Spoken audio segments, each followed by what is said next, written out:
मित्रों नमस्कार, आदाब, राम राम। मैं डॉक्टर टी आर पाल, राजश्री डेंटल क्लिनिक यूट्यूब मंच पर आपका स्वागत है।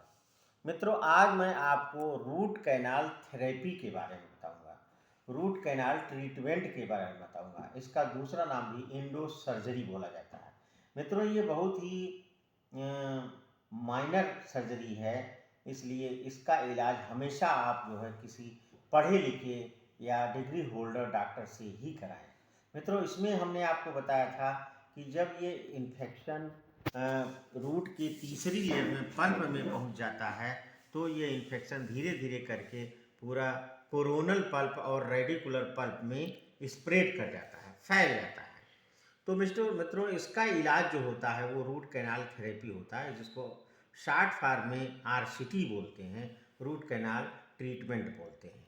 मित्रों इसमें हम क्या करते हैं कि अलग अलग रूट में, अलग अलग टूथ में, अलग अलग नंबर में रेडिकुलर पल्प पाई जाती है।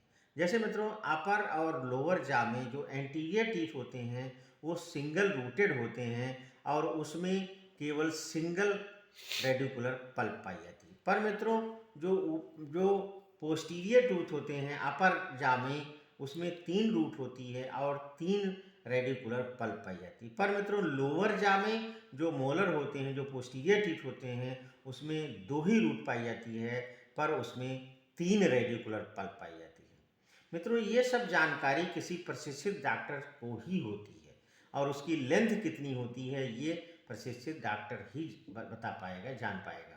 इसलिए मित्रों ये इलाज रूट कैनाल का ट्रीटमेंट हमेशा आप किसी न किसी प्रशिक्षित प्राप्त डॉक्टर से ही कराएं। मित्रों इसमें हम क्या करते हैं, इसका प्रोसीजर क्या होता है, इसमें हम ऊपर से अक्लूजल टेबल से मित्रों अप्रोच बनाते हैं, approach to the coronal pulp या कोरोनल चैम्बर में, या इसमें अप्रोच बनाते हैं।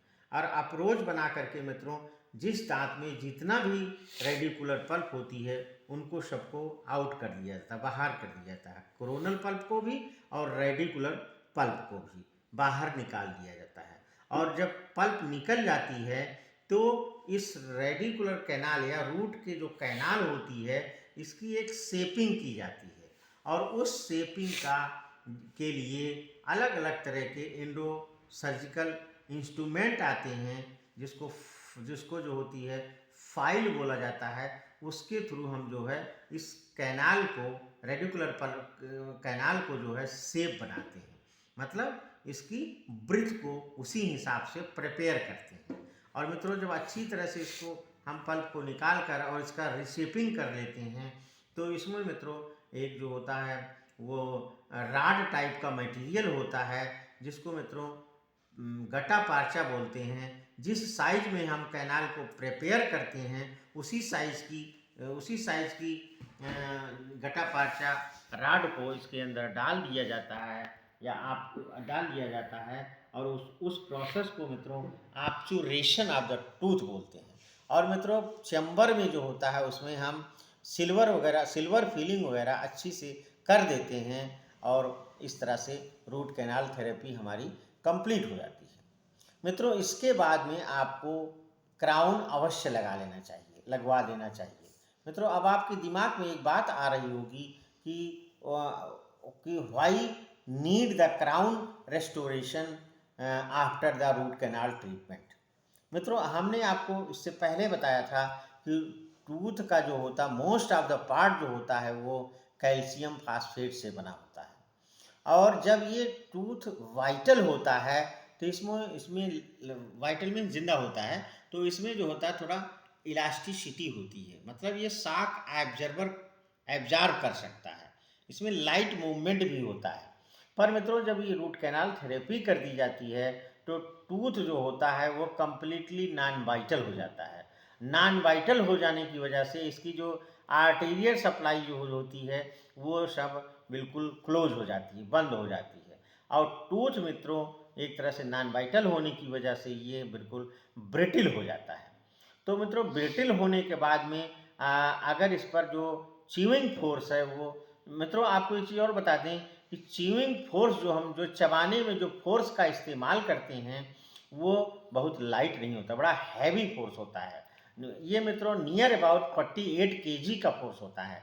इतना ब्लंट फोर्स अगर किसी नॉन वाइटल या ब्रिटल टूथ पर पड़ेगा तो टूथ जो मित्रों आपका वो फट जाने का डर होगा, फ्रैक्चर हो जाने का डर होगा।